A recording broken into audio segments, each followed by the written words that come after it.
welcome to my channel.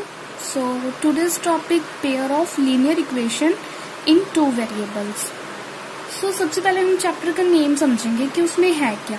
Pair of linear equation in two variable, कि हमारे पास क्या है, पेयर है लीनियर इक्वेशंस का दो वेरिएबल के साथ. ठीक है, तो जैसे हमने वेरिएबल के बारे में डिस्कस किया था हमारी पॉलिनोमियल के फर्स्ट वीडियो में, तो आप एक बार फिर से उसे सुन लेना, रिमाइंड हो जाएगा आपको कि वेरिएबल्स होते क्या हैं. तो वेरिएबल्स हमारे पास क्या थे, एक्स वाई जेड समथिंग ऐसे थे हमारे पास, लेकिन हम क्या लेके चलते कि एक इक्वेशन में हमारे पास एक टाइप का वेरिएबल होता था.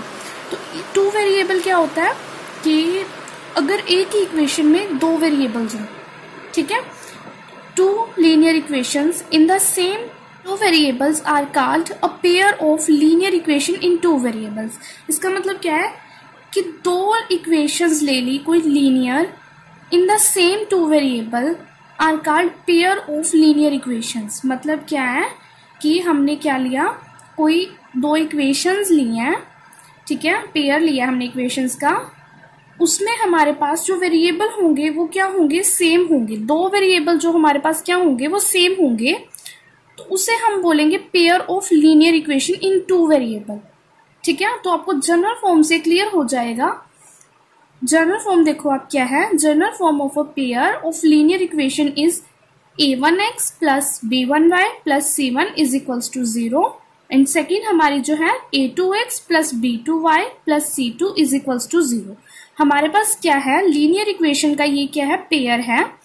तो इसमें हमारे पास जो a1 b1 c1 a2 b2 c2 ये क्या है, हमारे पास रियल नंबर है, और ये हमारे पास क्या है, दोनों इक्वेशंस में अलग अलग नेम से हैं, a1 a2 b1 b2 and c1 c2. But आप इसमें एक चीज नोटिस करो कि आपके जो वेरिएबल्स हैं x एंड y वो आपके चेंज नहीं है, वो दोनों इक्वेशन में सेम है.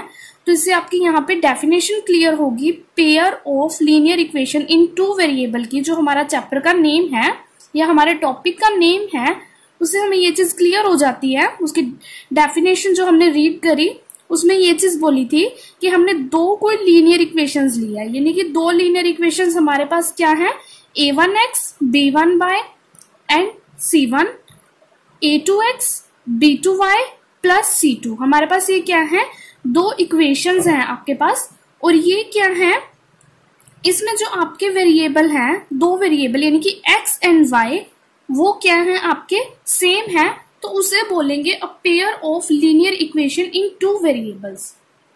ठीक है, सेकंड हमारे पास क्या होता है, देखो कि हम जो पेयर ऑफ लीनियर इक्वेशंस है टू वेरिएबल का, उसे कैसे सॉल्व कर सकते हैं, उसके कितने मेथड हैं. तो उसके हमारे पास दो मेथड है. फर्स्ट है हमारे पास ग्राफिकल मेथड एंड सेकेंड हमारे पास क्या है, अलजेब्रिक मेथड. ठीक है, फर्स्ट हमारे पास ग्राफिकल मेथड है. तो ग्राफिकल मेथड से हम कैसे सॉल्व कर सकते हैं pair of linear equation in two variables को. ठीक है, तो देखो, the graph of a pair of linear equation in two variable is represented by two lines. इस लाइन का मतलब क्या है, समझो कि जो ग्राफ है pair of linear equation in two variable का, यानी कि हमारे पास जो लीनियर इक्वेशन का पेयर है जिसमें हमारे पास क्या है, दो वेरिएबल हैं, उसको हम रिप्रेजेंट किससे करेंगे, टू लाइन से. ठीक है, तो इसमें क्या होगा, आप एक बार थोड़ा सा ऐसे समझ लो, फिर मैं आपको लाइन टू लाइन बताती हूँ. टू लाइन्स का मतलब क्या होगा इसमें, कि आपके पास कोई दो लाइन होगी, वो इंटरसेक्ट होंगी, वो पैरेलल होंगी या कोइंसिडेंट होंगी. तो उससे आपको पता चलेगा, उससे आप ग्राफ के थ्रू आप वो चीज बता पाओगे. ये इसका मैं आपको एग्जांपल भी बताऊंगी. अब point to point, line to line हम रीड करते हैं. If the line intersect at a point, अगर कोई लाइन इंटरसेक्ट करती है किसी पॉइंट पे, मान लो कि हमारे पास क्या है, एक लाइन ये है और एक लाइन ये है, अगर ये यहाँ पे इंटरसेक्ट करिए, ये क्या है, इसका इंटरसेक्टिंग पॉइंट है. तो उन्होंने बोला कि if the lines intersect at a point, अगर दो क्या करती है कि दो लाइन्स अगर इंटरसेक्ट करती हैं किसी पॉइंट पे, देन द पॉइंट, जो ये आपका पॉइंट है, देन जो ये पॉइंट है गिव्स द यूनिक सॉल्यूशन. तो ये पॉइंट आपको क्या देगा, यूनिक सॉल्यूशन देगा. ठीक है, इस केस में जो हमारे पास क्या होता है, जो पेयर ऑफ इक्वेशंस होती हैं वो क्या होती हैं, कंसिस्टेंट होती हैं। इस केस में जो हमारे पास क्या होती हैं, इक्वेशंस होती हैं, पेयर ऑफ इक्वेशंस होती हैं, वो हमारे पास क्या होती हैं, कंसिस्टेंट होती हैं। ठीक है। और सेकंड हमारे पास क्या है, if the line coincide then there are infinity many solution. यानी कि अगर लाइन कंसाइड करे, यानी कि कंसाइड करना, टकराना एक तरीके से हम बता दें उसको, तो उसके क्या होंगे, बहुत सारे सॉल्यूशंस होंगे, इनफाइनाइटली मैनी सॉल्यूशन। यानी कि इनफाइनाइटली का मतलब, अगर आप मैथ्स के स्टूडेंट हो तो आपको पता ही होगा कि इन्फिनिटी होता क्या है। तो ठीक है, infinitely many solutions. Each point on the line being a solution. Her point line का, मान लो कि आपकी एक लाइन है, इस पे 3 पॉइंट है या फिर 2 लाइन है आपके पास, इस पे आपके कुछ ऐसे 2 पॉइंट्स हैं, कैसे भी आप बता सकते हो। तो ये पॉइंट्स आपके each point on the line, क्योंकि हर पॉइंट किसी लाइन पे बीइंग अ सॉल्यूशन, वो क्या बनाएगा, एक सॉल्यूशन बनाएगा। इन दिस केस, इस केस में हमारे पास क्या होती है, पेयर ऑफ इक्वेशंस डिपेंडेंट होती हैं, एक दूसरे पे वो क्या होंगी, निर्भर होंगी, डिपेंडेंट होंगी। ठीक है। थर्ड आपके पास क्या है, if the lines are parallel. अगर लाइन क्या होगी, पैरेलल होगी, यानी कि वो ना ही कंसाइड करें, ना ही तो टकराएंगे और ना ही इंटरसेक्ट करेंगी। अगर वो पैरेलल होंगी then the pair of equation has no solution. तो आपके पास जो पेयर ऑफ इक्वेशन का क्या आएगा, कोई भी सॉल्यूशन नहीं आएगा। In this case the pair of equation is inconsistent. इस केस में आपकी जो पेयर ऑफ इक्वेशंस होगी वो क्या होंगी, इनकंसिस्टेंट होंगी। तो आप देख लो कि हमने कोई 2 लाइन ली थी इस टाइप की, a1x plus b1y plus c2 is equals to 0, a2x plus b2y plus c2 is equals to 0। ये हमारे पास इक्वेशन फर्स्ट और ये हमारे पास इक्वेशन सेकंड थी। तो इससे हम ये बता सकते हैं जो इंटरसेक्टिंग और कोइंसिडेंट एंड पैरेलल, इसके बारे में हम बताएंगे। तो देखो a1 by a2 does not equals to b1 by b2, तो हमारे पास क्या होगा, वो इंटरसेक्टिंग होगी। इंटरसेक्टिंग सॉल्व करेंगे हम। अगर हमारे पास क्या होगा, a1 by a2 is equals to b1 by b2 is equals to c1 by c2। अगर हमारे पास ये तीनों इक्वेशन इक्वल होंगी फ्रैक्शन में, तो हमारे पास क्या होगा, कोइंसिडेंट होगा। और अगर हमारे पास 2 इक्वेशन इक्वल होगी और वो थर्ड के अनइक्वल होगी, तो उस केस में हमारे पास कौन सी लाइंस होंगी, पैरेलल लाइंस होंगी। ठीक है। तो एग्जांपल के लिए देखो, हमने एक एग्जांपल लिया ग्राफिकल का, x plus 3y is equals to 6, 2x minus 3y is equals to 12। हमारे पास क्या है, ये 2 इक्वेशंस हैं, इसको हम कैसे सॉल्व करेंगे, देखो put x is equals to 0। हमने कोई भी एक इक्वेशन उठाई, पहले हम ये इक्वेशन उठा के चलते हैं। x plus 3y is equals to 6। अब हमने यहाँ पे x को क्या लिया, 0 लिया, तो हमारे पास यहाँ पे आप x को पुट करोगे फर्स्ट इक्वेशन में, इन इक्वेशन फर्स्ट, तो हम क्या लिखेंगे यहाँ पे, 0 plus 3y is equals to 6 and y is equals to 6 by 3। It means आपके पास क्या आ रहा है, ये 2, 3 2 6, तो आपके y की वैल्यू क्या आई, आपके पास 2। ठीक है, आपके पास y की वैल्यू आई 2। आपने जब x को 0 पुट किया, अपनी मर्जी से आप कुछ भी पुट करके देख सकते हो, 1 2 3, सिंपल ग्राफिकल मेथड है। तो आपके पास क्या आई वैल्यू, y की 2। अब यहाँ पे आप क्या करोगे, put y is equals to 0। एक बार आपने x को 0 रखा, एक बार आप क्या करोगे, y को 0 रख लोगे। ठीक है, तो देखो क्या आएगा, इन इक्वेशन फर्स्ट। ठीक है, तो आपके पास ये क्या आएगा, देखो x plus 3y is equals to 6। आपके पास ये फर्स्ट इक्वेशन थी, इसमें आपने क्या किया, y को 0 पुट किया, तो आपके पास क्या आ जाता है, 3 0। तो आपके पास ये क्या हो जाएगा, 0 ही हो जाएगी। तो आपके पास x की वैल्यू क्या आ जाएगी, 6। अगर आपने क्या किया, आप यहाँ पे एक छोटा सा बॉक्स बना लो, उसमें आप वैल्यू पुट कर सकते हो।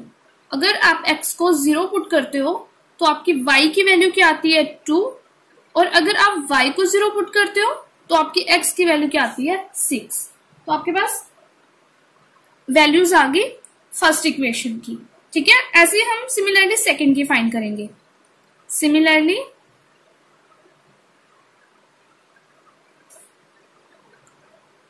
फॉर सेकंड इक्वेशन, तो आपके पास सेकंड इक्वेशन क्या थी 2x minus 3y is equals to 12। आपके पास क्या थी सेकंड इक्वेशन, ये थी। अब आपने क्या करना है, इसमें आप पुट करके देखोगे। फर्स्टली आप क्या करोगे, x को 0 पुट करोगे, put x is equals to 0। ठीक है, इन इक्वेशन सेकेंड। जब आपने x को पुट किया तो आपके पास क्या आएगी, y की वैल्यू आएगी 0 minus 3y is equals to 12, and आपके पास ये माइनस का 3 है तो यहाँ पे आपके पास माइनस में वैल्यू आएगी 3 4 12, तो y की वैल्यू आपके पास क्या आ रही है -4। ठीक है, आपने जब x को 0 पुट किया तो आपके पास y की वैल्यू क्या आई -4, एंड व्हेन जब आप क्या पुट करते हो, put y is equals to 0 in equation second, तो आपके पास इक्वेशन सेकेंड में अगर आप y को पुट करते हो 0, देन आपके पास क्या आएगा 2x x is equals to 12/2, क्योंकि ये हमारे पास मल्टीप्लाई में होता है तो नीचे टर्म आके डिवाइड में आ जाती है। तो x की वैल्यू आपके पास क्या आ गई 6। आपने जब x को 0 पुट किया तो आपके पास y की वैल्यू क्या आई, नेगेटिव में आई -4, और जब आपने y को पुट किया तो आपके पास x की वैल्यू क्या आई 6, यानी कि पॉजिटिव में। तो इसका आप एक बॉक्स बना लेते हो, तो आप एक बॉक्स इसका बना के देखते हैं हम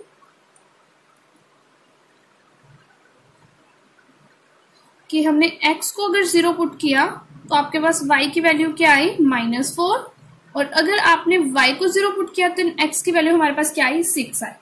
ठीक है, तो हमारे पास ये वैल्यूज आ गई हैं। अब हम क्या करेंगे, ग्राफ बनाएंगे हम। ठीक है, ग्राफ कैसे बनाएंगे, देखो मैं आपको यहाँ रफली ऐसे ही बना के दिखा रही हूँ, आप ग्राफ पेपर पे बना लेना।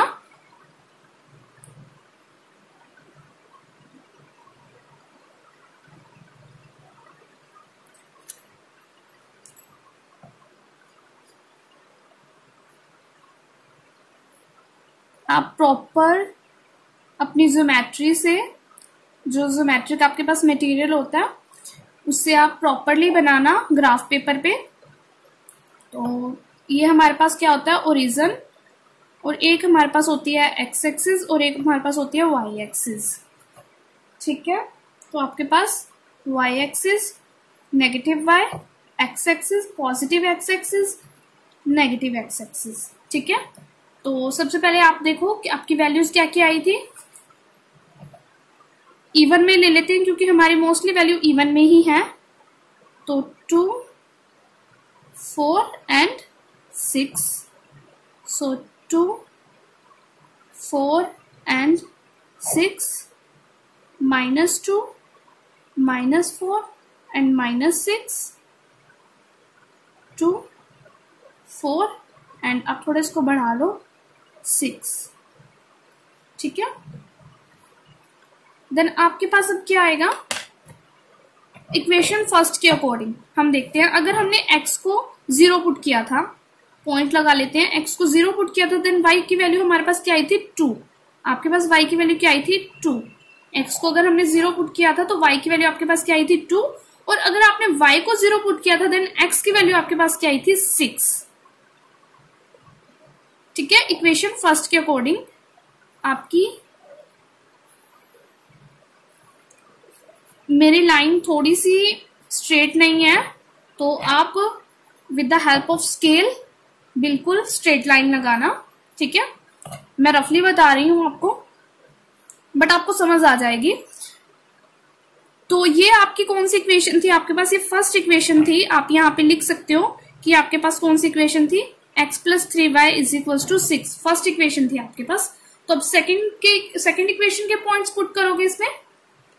देखो आपके पास सेकंड इक्वेशन में क्या था, x 0 था तो y की वैल्यू नेगेटिव में थी, x आपके पास 0 था तो y की वैल्यू आपके पास -4 थी। सॉरी मैं यहाँ पे नेगेटिव लगाना भूल गई हूँ, तो आप लगा लेना।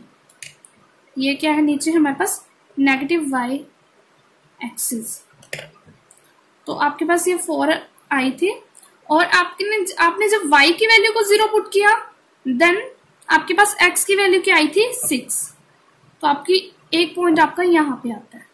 ठीक है, तो ये आपकी यहां से आएगी। तो आप ये देखो कि आपकी एक 6 वाले पॉइंट पे दोनों लाइन क्या कर रही हैं, इंटरसेक्ट कर रही हैं। आपकी जो दोनों इक्वेशन है, आपकी सेकेंड इक्वेशन थी 2x - 3y = 6। ठीक है, तो ये दोनों लाइन आपकी क्या कर रही हैं, इंटरसेक्ट कर रही हैं। तो आपके पास क्या होगा, आपके पास जो आपने फर्स्ट आपकी जो आपने रीड करी थी, जो कंडीशन थी वो क्या थी कि इस केस में जो आपकी पेयर ऑफ इक्वेशंस होगी वो क्या होगी, कंसिस्टेंट। क्या होगी, कंसिस्टेंट। तो हमने ग्राफिकल मेथड से ये चीज प्रूफ कर दी कि ये जो आपका ग्राफिकल मेथड है ये किस टाइप का है, पेयर ऑफ इक्वेशन किस टाइप की है, कंसिस्टेंट है, इंटरसेक्टिंग है। a1 by b1 does not equal a1 by a2 does not equals to b1 by v2, यानी कि इंटरसेक्टिंग।